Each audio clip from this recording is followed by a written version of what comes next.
Welcome to Sleep with Myth. Close your eyes and let the world fade away.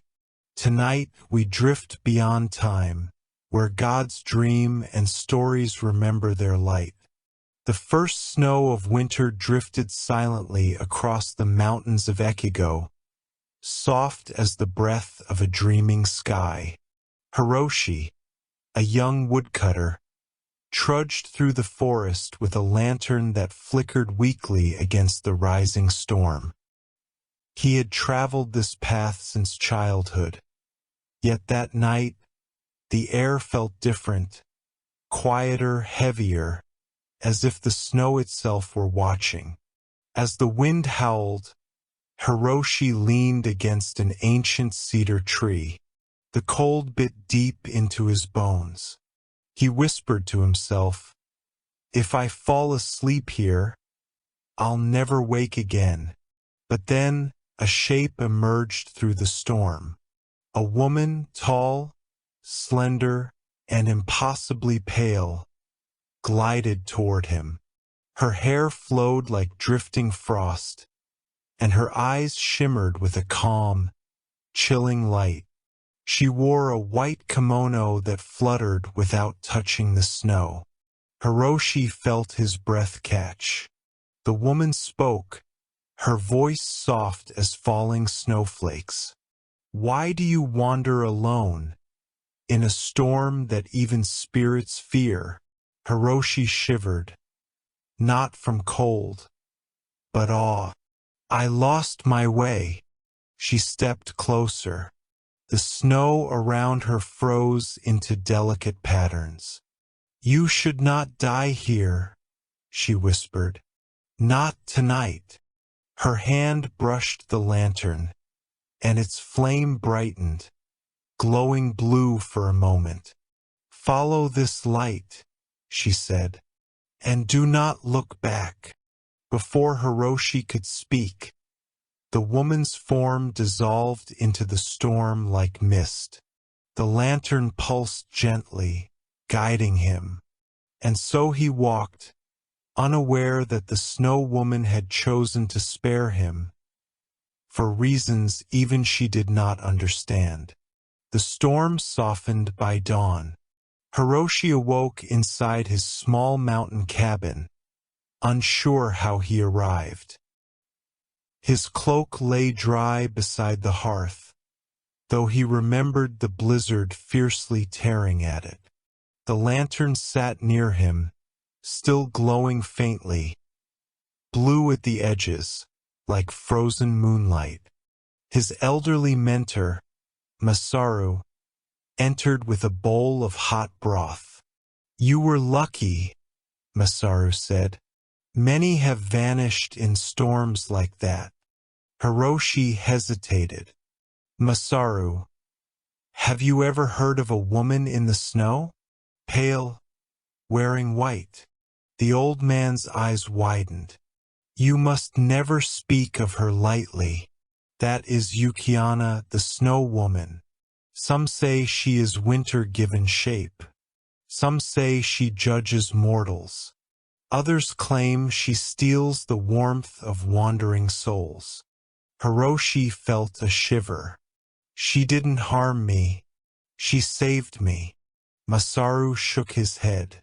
"If she spared you, it was not without reason." As days passed, Hiroshi noticed the forest behaving strangely. Frost formed in patterns resembling delicate footsteps.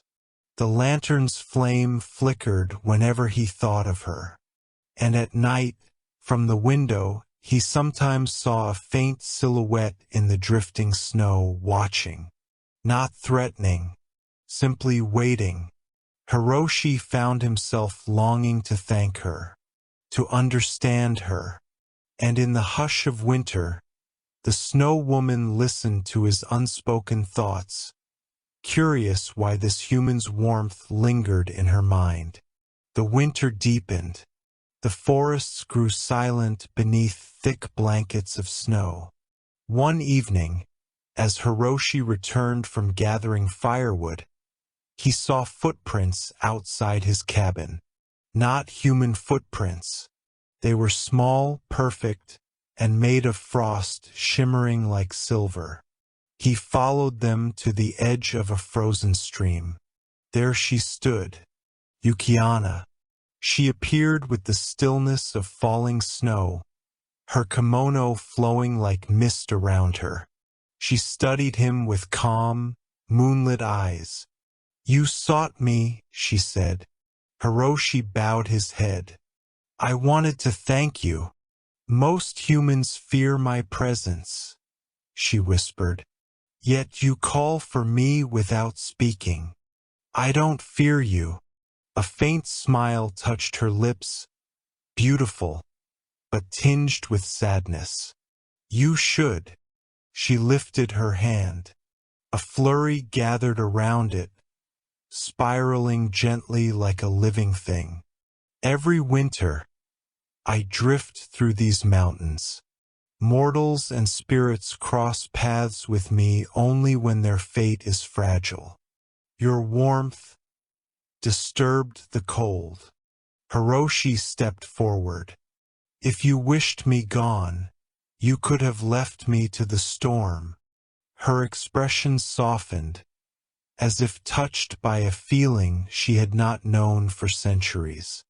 "That is why I am here," she murmured. "To understand why I did not." The wind hushed around them. Snowflakes drifted in slow circles. For the first time in 100 winters, the Snow Woman felt something melt inside her. And it frightened her more than any storm. The nights that followed were filled with quiet conversations along the forest edges. Hiroshi learned that Yuki-Onna remembered every winter since time began.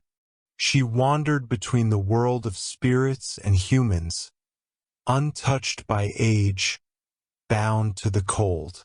Yet with Hiroshi, she lingered longer each night. One evening, beneath a moon wrapped in silver clouds, Yuki-Onna spoke with hesitation. "Hiroshi, if I remain near you, the cold may grow stronger. My nature cannot change." He shook his head. "Then let the cold come. I don't care." "You should," she whispered. "Mortals with warm hearts are not meant for spirits of winter." Hiroshi reached out his hand. She stared at it, conflicted. Touching him would drain his warmth. But something deeper than fear guided her. For the first time, she placed her hand in his. A soft glow spread between them. The snow around their feet crystallized like blooming flowers of ice. Yuki-Onna gasped softly, startled by the sensation. "This is warmth." Hiroshi nodded. "It doesn't burn," she whispered. "It feels alive." For a moment, she allowed herself to feel it, to want it, and in that fragile moment beneath the moon, she made a silent promise to herself. If winter would claim him, she would stand between him and the cold. But spirits are bound by ancient truths, and winter watches all. As Yuki-Onna spent more nights near Hiroshi, the storms grew harsher. Ice crept across the trees earlier than ever. Villagers whispered of an unnatural winter. Masaru grew suspicious. One night he confronted Hiroshi. "You are hiding something," Masaru said. "The storms have a meaning. Tell me." Hiroshi hesitated, then confessed everything. Masaru's face paled. "Yuki-Onna does not love. She cannot. If she feels too deeply for a mortal, the winter inside her unravels. She will fade, or you will." Hiroshi refused to accept it. That night, He ran into the forest, calling for her. He found her standing beside the frozen stream, staring at her reflection, one that flickered like a candle in the wind. "You should not have come," she whispered. "The storms. They are my heart," she said softly. "The closer I grow to you, the colder the world becomes. And if I choose you, I will cease to be winter." Hiroshi grasped her hands. "Then stay, even if the world freezes." Her voice trembled like breaking ice. "Hiroshi, I want to stay. I want to feel the warmth in your hands. I want to dream." A tear, clear as frozen moonlight, slipped down her cheek. It was the first tear she had ever shed, and it terrified her, for tears meant feeling. Feeling meant change, and change for a spirit was the beginning of disappearance. The final storm arrived with a roar, blanketing the mountains in blinding white. Hiroshi struggled through the winds to find Yuki-Onna, sensing she was fading. He found her on a cliff overlooking the valley, her form flickering like a dying flame. "You must leave," she pleaded. "If you stay, the winter inside me will consume you." "I will not leave you." She touched his face with trembling hands.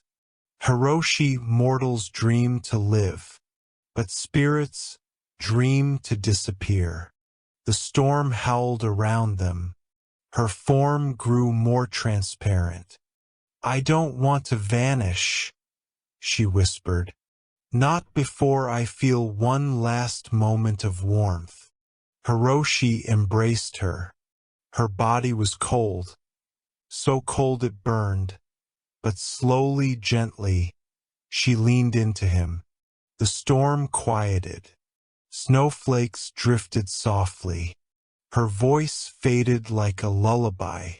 "If I must become a dream, let it be one where I knew your warmth." Her form dissolved into countless shimmering flakes, scattering across the wind like silver petals. The storm ended. The mountains exhaled, and Hiroshi stood alone, yet wrapped in a gentle warmth that did not belong to winter. Every winter night that followed, a soft flurry would dance around his cabin, brushing the windows with patterns shaped like delicate hands. Yuki-Onna was gone, but her dream remained, a dream of warmth, a dream of love, a dream of the Snow Woman. Thank you for listening to Sleep with Myth.